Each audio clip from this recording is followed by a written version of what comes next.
Well, hello, everybody. I am just some dude on the internet, but you can call me Steven. I'm just some dad.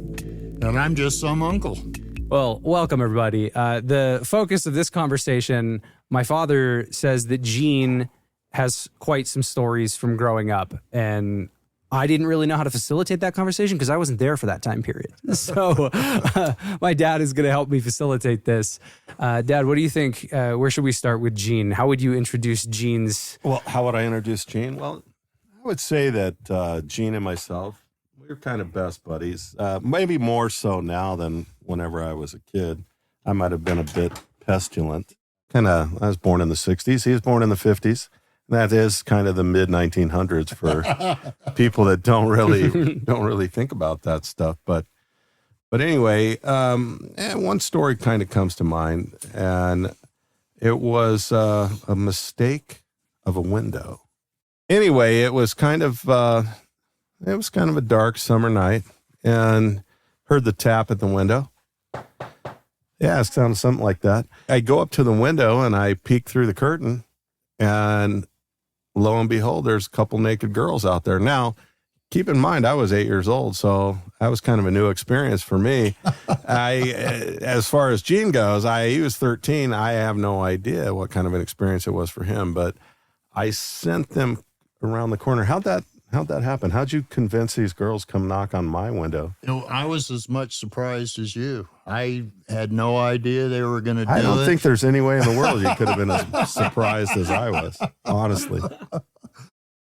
Well, it was darker on my side, so I didn't get to see as much probably. You had the street lights out on your side. I'm 63 and it stuck with me, so it made an impression, quite an impression. Now, from what I had found out from talking to him afterwards, this was all done on a dare. And they had dared each other. And like I said, they were a grade or two ahead of me. Yeah. Because I think I was still in 8th grade and they were like, one was a freshman. So this would have actually been like 1970. Yeah, I would 69, say. 70. Yeah, something like 70s, that. Yeah, 8th grade, 70, 71. Yeah, it was back during the time of free love, I guess. When you're 8, you just love cereal, but, what can you do? It was surprise. Yes, it was. It was surprise. It was truly surprise. But yeah, our era, wouldn't you say we grew up with the best music? Best music. If we let our kids walk through the neighborhood and go play on their own all day long, parents today would probably think that was horrifying and be arrested. We'd go to prison. We were free range children. Yeah, we were. Yeah, and we were kind of like, I guess, moths to a flame because we were drawn to the streetlight, right? Yeah, so when the streetlights came on, that was kind of... Well, in the summertime, that's when we played. It was too hot. Yeah, exactly. Well, and our parents, we loved our parents very much, but what they did to us probably would have sent people to prison. You go play outside, and it's 200 degrees outside. But, we got to drink the magic water from the swamp cooler. Swamp cooler was the coldest water in town. It was 115 outside, and the water coming out built up your immunities. You never got sick. This magic hose was probably about, 65 degrees maybe? Oh, easy. Yeah, easy. And it was just delicious until later on in life when I found out what was in the swamp cooler. But it was cold to help us kind of keep going, huh? And you could cool yourself off. Yeah, exactly. And you grew moss, because moss in the yard, that's where the green slimy crap grew. Now, there is a story that comes to mind whenever I hear Gene's name that I would like the both of you to elaborate on. I remember you telling me a long time ago, and you tell me if this is correct, that you were walking by your school and you had some guys put you up against a chain link fence and they had a revolver. Does that sound correct? Yeah. Close, yeah. All right. Well, I'm going to toss this microphone back your way. Sorry, we only got 2 microphones this time, but we'll fix it next time. Ritter Junior High School, Tempe, Arizona, 1970-71 when I was in 8th grade. And one morning we had to ride the bus to school because what it was, Ritter, they were building a new junior high, so they brought kids from different areas. And this was kind of like an experimental school where... It's like Fight Club, really. Well, they handed you a contract and you had to sign a contract. And if you got that contract done within that 9-week period, before the 9 weeks, you could do any electives you wanted to do. Languages, auto shop, metal shop, wood shop, any of that stuff. Speed reading. It was just work at your own pace. But one day I come to school and stepped off the bus, and this kid, I'd never met this kid before, and he comes up and he opens his army jacket, has a 357 Python, Colt Python. How big a barrel? Just like a 2-inch? Full size, 7.5 inch. That's not real concealable, but Ribbed Python, chromed Python. And I looked at him and I went, what the hell's going on? You beat up, I can't even remember the kid's name now, but you beat up this guy's brother. did you beat him up? Didn't even know him. Never had met any of these kids till that day. So you just had a guilty face when anybody said anything that was. Well, I just had somebody that accused me of something. Ah, okay. Needed an excuse. Yeah. So it probably was them. Well, these guys, the night before, they had broke into Dad's Safeway store. It was open, and they'd stole a bunch of stuff, and they had seen him and didn't catch him. Greg was the kid who told them that I had beat his little brother up. So Greg obviously did it. Right. Well, none of these people lived in our neighborhood. They all lived in South Tempe. Tell a little bit about Tempe before you continue on with this. Back in that day, I mean, it's not the Tempe it is now. No, we lived in North Tempe, so we lived a block south of McKellips Road and like 2 blocks east of Scottsdale Road, and that was the Tempe-Scottsdale border on our side. So we had Laird School, so that's where we went to grade school. Mm-hmm. But there was junior highs. There was McCamey, which was on Broadway. And Mill, just south of Broadway. There was Gilland Junior High. I went to Gilland. I got bused to Gilland. When we first moved there, we were all supposed to go to McClintock High School because it was the new high school that was just built in like 68, 67, something like that. State of the art, I'm telling you right now. No, that was Marcus Deniza. I'm talking for the 60s, though. Oh, yeah. So 7th grade, Gilland. Then they changed the boundaries and was building a new junior high. So they took people out of all these junior highs that would go to this new junior high and put them in Ritter Junior High, which became the Ritter building at ASU. But it was a grade school back in the 50s, and it sat on the southwest corner of University and Scottsdale Road. So that's kind of the setup. Yeah, it's real small. I mean, and yeah, there was like maybe Flour Mill. Was it even working then, or was it? Yeah, it was still working then. Right next to it was a gas station. Dana Brothers Dodge dealership was next to it on Mill Avenue. Mill Avenue was cool. I mean, it was all hippies. That's where we went in junior high school, to the jock shop. Yeah, remember? You got Happy your jock Trails. shop. Yeah, I remember that. Well, the Boston stores where we bought all of our PE uniforms because they printed them for every school in Tempe School District. They printed our baseball uniforms. Yeah, I played for Big Surf. Yeah. But anyway, that day I show up at school and I get off the bus and he presents this gun and he's hiding it, and they force me out in the field. Well, I'm looking around and it's like everybody in the school is following. But there's no supervision. Yeah, not a teacher in sight. The furthest corner of the field in the fence, and pulls out this big Bowie knife. And the night before, they had broke into FedMart and stole the gun, the Bowie knife. Somehow they got a set of handcuffs, ammunition. They were just a great group. Yeah, all this stuff. It was a different time. Yeah, exactly. No cameras around. Yeah, exactly. So he pulls this knife out and puts it to my throat, and they handcuff me to the fence with my hands above my head, and opens that cylinder, dumps the 6 bullets out, puts one back in and spins the cylinder and closes it. He was playing basically Russian roulette, and he started at my knees. Left knee, click. Right knee, click. Pointed it at my balls, pulled the trigger, click. Pulled the trigger again, click. Pulled the trigger 5 times. And it clicked all 5 times. Didn't one of them have a hat pin or something they were stabbing you in the back of the neck with? Some sort of a pin, or was he poking you with a knife? I think he was poking me with the point of the knife. Yeah. I was just watching that cylinder rotate and looking at the hole, And when you're looking at a 357... You can walk in it. Yeah, that looks like a tunnel. I mean, it's, you're looking in the wrong huge. Yeah. Now, I'm curious what was going through. So how old were you again? I think I just turned 14 because this was at the end of the school year. I turned 14 in April, and we got out of school, May 29th at that time. So you're 14 years old. What year is this? 71. 1971. 1971, you're 14 years old, and somebody that you've never met before says to you, you beat somebody up. And you think to yourself, why do you have a gun? And next thing you know, did you say they handcuffed you? Or did they Well, just brought they the walked me out to the furthest part of the field. This is, like I said, this is a school that we had a track and a football field. And so I'm out in the farthest corner, and the fence is like 8-foot chain link. It's all buildings now. Yeah, they tore it all down. It's ASU bought all of it. I'm curious what was going through your mind at that time as you're saying that he's pointing this at you. You've watched him put a bullet in it, and he's clicked it 5 times. I'm praying I don't get shot.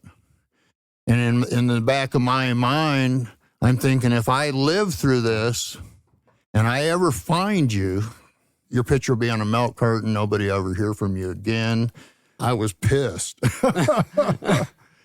in 8th grade, I think I was like 5'7", had like a 29-inch waist. I was in pretty good shape. I could grow a goatee, and I ran track and field. I was on the 440 relay team and stuff. But, like I said, you look at that gun, and when he first pointed at my face, that barrel looks like a tunnel. So they do all that, and and on the 5th pull, I'm thinking, I'm dead the next one. I beat the odds. He's just going to lift it up and shoot me in the head or something at that point. And so then he stopped, and he didn't do it. And then they put the knife back against my throat, and then they unhandcuffed me. And, I told him, I said, look, I don't know who your fucking brother is. Greg I'd seen around school. Ronnie, if he went to our school, he never showed up, and turned out he was like 17 at that time. Eugene seen at the school a couple times, and he was like 17. They had flunked out so many times, it was like they should have already been sophomore, juniors in high school. Uh-huh. They let me go and shit, and nobody said a word to the teachers. Nobody, it was like Fight Club, and they're all around kind of cheering it on. It's like, and I'm looking at you were almost fucking and I'm looking at all of them while this is going on, and it's like slow motion. And so were any of them your friends? Everybody in our neighborhood that went to that school that nobody said anything. I walked straight from there to the principal's office, and they wouldn't believe me. I begged for them to call the police. Well, finally, they sent me back to class, and these guys had split. They had left the school grounds. So I went back to class, and back then we had no cell phones. They wouldn't let me make a call from the office. I said, call my parents, call the police, call somebody. We get on the buses and go home. Joe lived in the neighborhood on the west side of Scottsdale Road called Cavalier Hills. Yeah, over by Sherry, huh? Yeah, he lived like 6 houses down from Sherry on the same street on Cavalier Drive. He got home before I did, and so I get home, and I come home, and my mom's waiting for me at home. She goes, I just got a call from his mother, and she said you were held at gunpoint and stuff. And I broke down and crying. I told her everything that's going on. 2 doors down from us, we had a Tempe police sergeant. He was a bomb squad expert, Sergeant Hanna. My mom went down to his house, and he was pissed. And he had the Tempe police at my house, and it seemed like 30 seconds. So they made a report, rounded up those guys. They all got kicked out of school for the whole rest of the year. Ooh, that was big. Hell yeah. So I show up freshman year at Tempe High. They're the first 3 people I see at Tempe High. They graduated them and promoted them to high school. So now I have to go to high school with them. So now they're 20. Yeah, 18. Greg, God, I cannot think of his last name, but he lived over by Ladmo of Wallace and Ladmo. He lived like 17th Street. That is.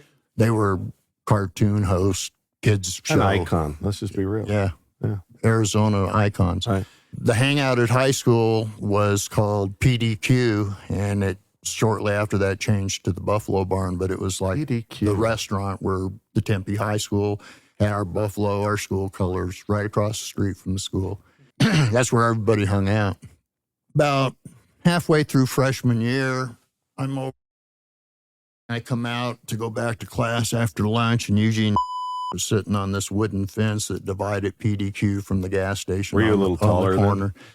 About the same height. I'd grown to about almost 6 foot. A little stockier. Yeah, though. put on some weight up to about a 32-inch waist, 33-inch waist. But I put on height and weight over the summer because I'd got my dirt bike for graduating 8th grade. So all summer long, he was I spoiled, rode. everybody. And I was off in the dirt riding and running and getting in shape, you know. And I had thought about that all summer. So about halfway through the freshman year, I come out from eating lunch and I'm walking back. Eugene sitting on this fence. And he's got this great big afro now. And he jumps down. He goes, "Hey, White." He said, "We didn't get in any trouble. Look," he goes, "I'm back at school. Nothing happened to us. Juvenile record. Nothing's going to happen. What are you going to do about it?" And I looked him in the eyes and I told him, I said, "Well, you ever touch me again, you'll find out." So he walks up to him and he starts to chest butt me. And as he walked forward and stepped in, I grabbed him by that afro and drove his face in my knee about 45 times. It dropped him, huh? Dropped him right there in bloody pile. And I said, "Next time, you won't get back up." So now, did you get kicked out of school for that? No, because that was off school property. Oh. Nobody reported it. It's a violent era. Randy and they're just laughing. Yeah, at he him. was useless, though. Yeah, well, until we found Greg. So then that summer, I'm out riding and stuff. And, well, see, freshman year, remember Randy had got hurt in summer of 8th grade trying to jump his motorcycle he had across it, town. broke his leg He and all missed that. almost the whole freshman year, so Yeah. he didn't come back Yeah, he till was the end of messed the up. year. Sophomore year, I guess those guys had still been hanging out during the summer. They had been screwing around. I guess Ronnie had run over and killed somebody accidentally, which caused him to totally change and got a conscience, basically. So sophomore year, he was the first person comes walking up to me, and he apologized to me for everything that happened. So was he sincere about it? You think? And he was very sincere. He broke That's down. good. I accepted his apology, and we weren't friends, but There was no vendetta. there was no vendetta. All right. Now, about 6 months later, we're on some school break. So Randy and I are down. There's a pizza parlor that's set on 9th and Ash in Tempe. And so we had driver's license then, so we were driving. Was it the Buffalo Barn, or was that? No, the Buffalo Barn set on Broadway. Oh, This okay. was down Yeah. on University. Gotcha. We were at the pizza parlor. Greg walks in. Carrie is our waitress, and we're underage. First girl I took my very first high school dance. So she's the waitress in there, and we didn't see him walk in, and she comes up to us, and she goes, "Gene, Greg just walked in. Please don't do anything at the restaurant." Because she was serving us pitchers of beer underage. So she didn't want to get in trouble. So were you planning on doing something then once you knew? Well, Or were you going to wait till you got outside? me and Randy are sitting there drinking beer and eating pizza. And she said, "Greg is here." And Randy popped up. Man, he set that beer down and he looked and he saw him. And I said, "Randy, I promise Carrie we won't do anything in the Oh, restaurant." yeah, and you lose your free beer. Yeah. Yeah. And so Greg come in and he's sitting at his table. And I guess he looked over and he saw Randy looking at him. And then I looked over, Carrie was sitting over, and she's looking at Randy and looking at Greg. And I told Randy, I said, "Leave him alone." I said, "I promise, Carrie, we're not going to do anything in Well, at this least you were a restaurant." man of your word, right? Yeah, we're not going to do Yeah, okay. anything. Randy goes, "I won't do anything." I need this beer goes, connection, God. Well, he goes, "I won't do anything in the restaurant." Carrie takes Greg over a to-go box, and he's hurrying, putting his shit, and he's walking out. And as he opened that door, I couldn't stop Randy. Randy was up and he was gone. And he was on fucking Greg at that door. Didn't touch him, but he was at the door. And Carrie goes, "You promised." And I said, he said he wasn't going to do anything in the store. He said he wouldn't do this. "I'm sorry, Carrie, I'm sorry." So I said, "I'll go get him." And I jumped up, and they're going out the door. I go out the door behind them, and she's behind me. I hear the door slam and lock. So now technically you're clear because you're outside. Exactly. Now we're Okay. outside in the parking lot. He's in an old 60, must have been like a 65 GMC pickup truck, kind of like Fritz had. Yeah, nice truck. I actually like this. And had the big Was it step side? No, it was a fleet box, side? fleet Okay, side. yeah. So Randy comes out, and I told Randy, leave him alone, leave him alone. And I walked up to him, and I said, you remember me? Yeah, I do. I said, why'd you say that I beat up your brother? Oh, I don't know, man. I don't know. He's begging off and trying to half-heartedly apologize. And I told him, I said, well, now it's just me and you. No two friends, no guns, no So you kind of knives, leveled the playing field. no handcuffs. Yeah. I said, just me and you. Let's go off to the side here, over on the side where we're not in the parking lot. And he goes, no, man, I don't want to fight you. I don't want to fight you. I said, I didn't want to fight you guys either. I said, I didn't have a choice. I said, you don't have a choice. You can stand there and get beat, or you're going to fight Yeah, back, I right? said, we can fight right here, or we can fight behind the wall. No, man, I ain't going to fight you. I ain't going to fight you. I'm just going to hit you. No. Before I could get my next word out, I feel my shoulder. Randy's behind me. He kind of brushes by me, and he's on him and has him on the ground now, and he's pounding on Greg. And so Greg kind of flipped Randy over because he was a little taller than Randy, but Randy was, I mean, for a little guy, he could fight. He was scrappy. I mean, kind of the strength like a chimpanzee, little guy, but strong. He And- wasn't loyal. No. Greg gets up and starts running. So I start to go after him. He just starts jumping fences in the neighborhood over backyards. And I go, fuck that. I'm not going to jump fences. So I went back over to his truck. He had left the key in his truck. So I broke the key off in the ignition. Well, at In least the you could get accessory. home. Oh, you put in an accessory? And broke the key off. That's funny. Tossed the keys in the bed of the truck. And I grabbed the stick shift and bent it clear down to the floor. And then stood on it and bent it Didn't over you the take hump. the radio out of there, too? No. Oh, I thought you guys did. I thought No. you broke his radio or something. No, his stick shift. So if he did get it started, he couldn't shift it. God, that was just mean. But And- I like it. And It's closed the creative. door. And then Carrie comes out and she goes, you guys better go. Somebody called the cops. I said, was it you? No, I didn't call him. I said, can we come back in and have our pizza and finish our beer? No, you promised me this wouldn't happen. I said, you know Randy. And well, So that was that story. now did they ever let you come back for beer again? Oh, yeah. Yeah. Okay. Well, back then, After every ASU football game. how did you dress back then?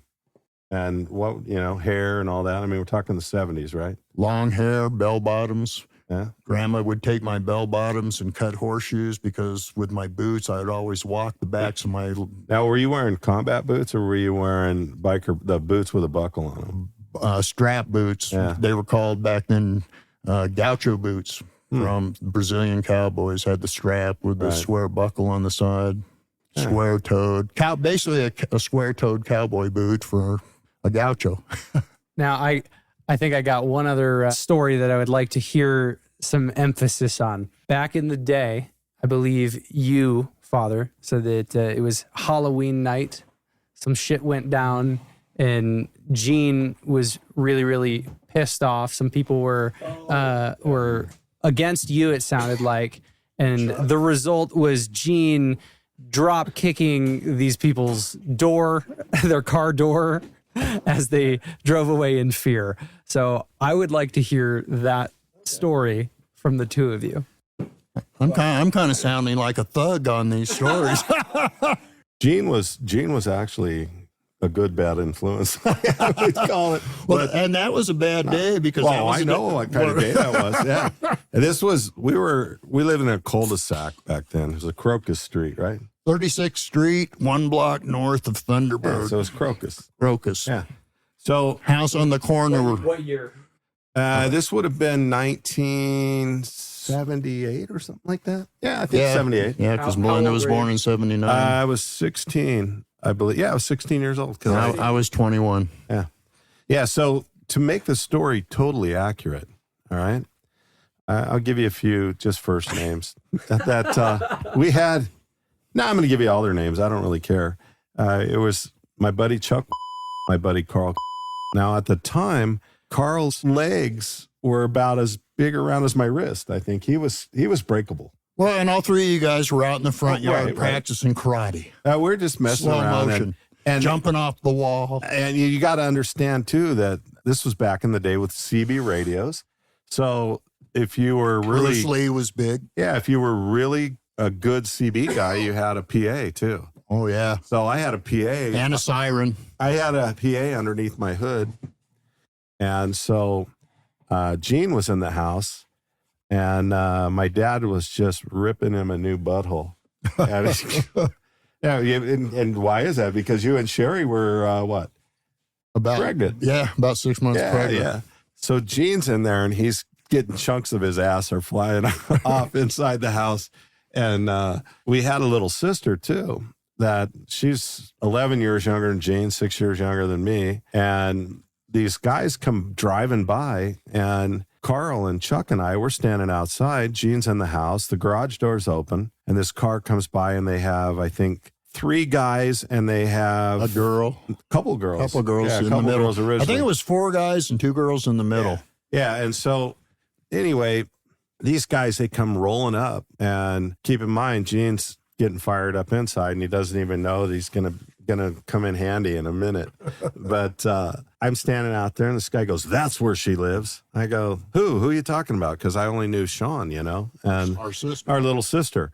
And so then this guy says some kind of derogatory, terrible remark. So I get on the PA because he's starting to drive away, and I just go, "Fuck you," like that. And it echoes across the neighborhood. And I look at Chuck, and I go, "This guy's coming back, man." And so what he did was he went down the street. He went down to Thunderbird. Circle K at 32nd Street in Thunderbird. Yeah. And so he dumps off the girls, and then those guys come back. And there's 4 guys. And so anyway, I'm standing there in the yard. I'm holding my ground. Chuck's right there with me. And then I'm looking, going, oh, crap. We have to use Carl as a weapon because his arms and legs are so skinny that 4 clubs. He's just going to break. So and there's no help. We might as well use him as a weapon against all of these guys.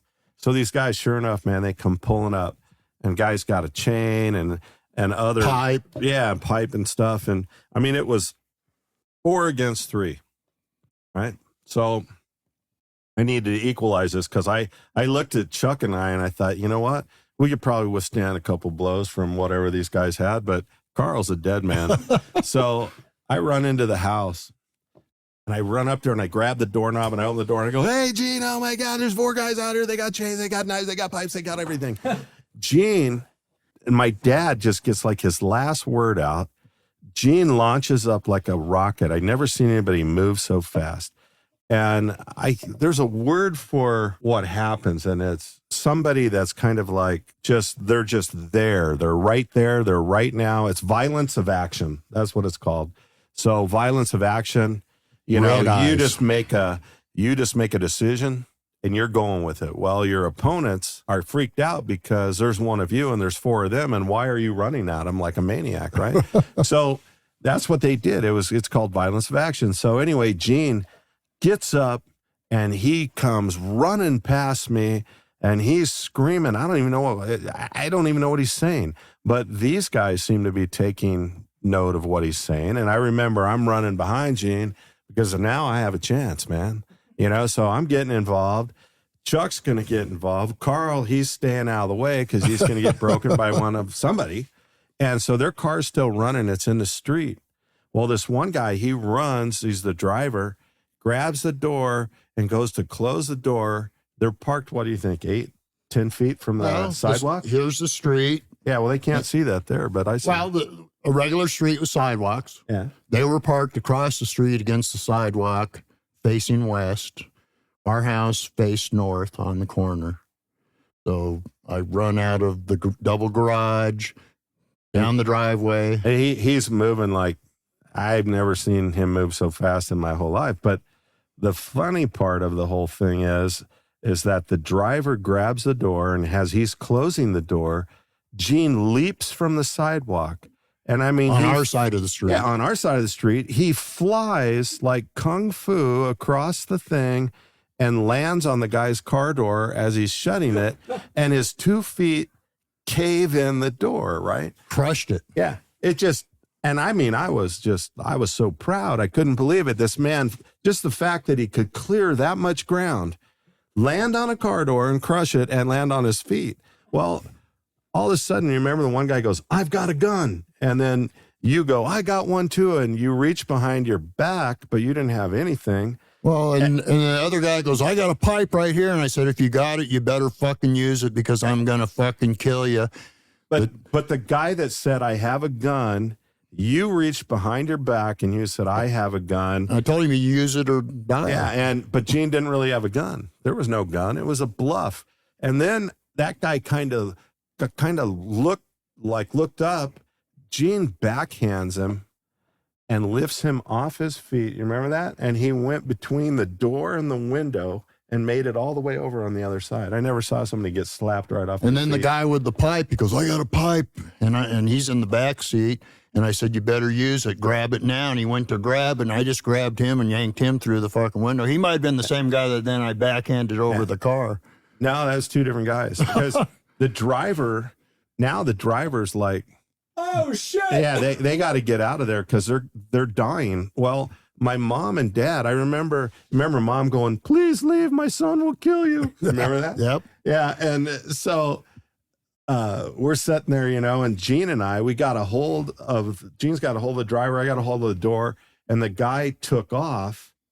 And he has to make a U-turn. He has to make a U-turn in the cul-de-sac and come back by us. We had to let go or die at that point, but so we ended up calling the police. Well, they went to Circle K and called the police too. Yeah, but we didn't know that. Right. They left, and these guys Someone help me! Someone beat the shit out of me when I said I was going to assault them. Yeah, it's exactly the way it was, and so we call the police, and you got to understand, your grandfather, he was in management at the time, and he was pretty well spoken. Wouldn't you say? I mean, he was pretty even and he was only 41 at that time. So. Yeah, but he could hold his own too. Oh, yeah. And what was so funny is the police show up, and I remember Mom going, "Oh, thank God the police are here." Well, it wasn't our police; it was their police. Yeah, because a separate cop came for us. Remember? Right. Yeah, and so this cop comes up to me and he's going, "What happened? What happened?" And I go, "My brother Gene." And when I said that, he turned and he goes, "You're Gene?" And he's going to arrest you, remember? Yep. And then Dad steps in, and the cop tells him that you better go sit down because I'm going to arrest you. Right. He told my dad, he goes, you shut your mouth and turn around and leave or I'm arresting you. And Dad, first time I seen him really get pissed off, and he goes, you're going to arrest me for what? What the fuck did I do? And I looked at him and went, I never heard him say that word. Yeah. So with that, we're doomed. Because they were trying to make it like criminal damage on the car. Well, remember, they made those kids, they came back and they parked in the same spot. And the cop that, when he says that Gene, and he goes, what happened? And I told him, I said, my brother and his friends were out in the yard goofing around, doing slow motion karate moves and stuff. And these kids come up and for some reason decided to assault them. Got out and had chains and a pipe, and we're going to beat my brothers up. My younger brother, Steve, ran into the house, said, Gene, there's 4 guys out here with weapons that are going to attack me and Chuck. Gene knew Carl wouldn't live. Yeah. So he had to come. So I'm going to defend my brother. So I went out to defend my brother. He goes, they said you caved in their door. I said, they told me they had a gun and were going to shoot me. I remember we had another cop show up. Another cop showed up, and he comes up and he asked, he said, I'm here for the call from, I guess my mom must have called. So then the 2 cops kind of talk, and so then they kind of put the 2 groups apart, and one of the cops from his car talked to the other group, and this cop that came from them, and the cops my mom called are talking to us. And keep in mind that at this point, they're ready to arrest you and Dad. Right. They're going to arrest me for assault and property damage and some type of threats.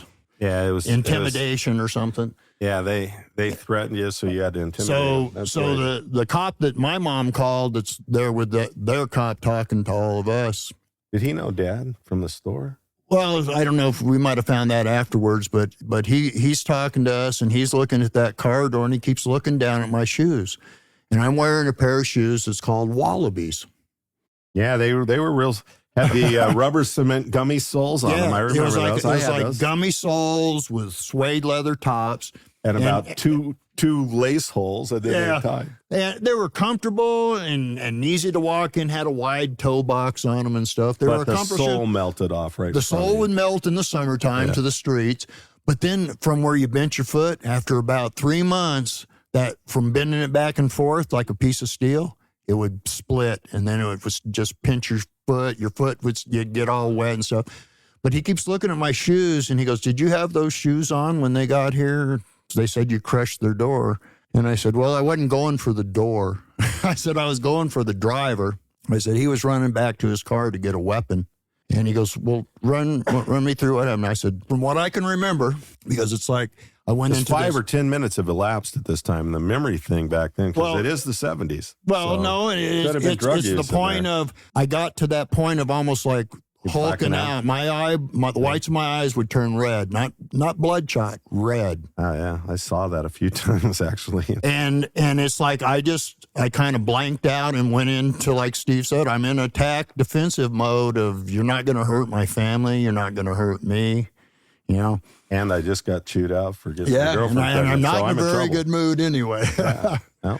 So he goes, "Well, explain to me." I said, "Well, I ran down the driveway. I remember jumping up and coming down as he closed the car door. And I said, I landed where you see the dent." And he goes, "You were wearing those shoes?" And I said, "Yeah." He goes, "No way those shoes could cause that much damage." And we're talking, this door looked like a car had hit it and punched the door in. It busted the window that was rolled down inside the door. It was violent.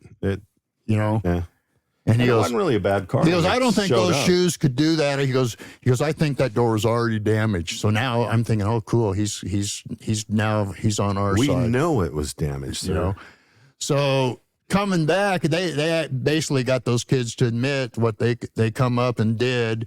Our sister at that time, Sean, was only 10 years old at that time.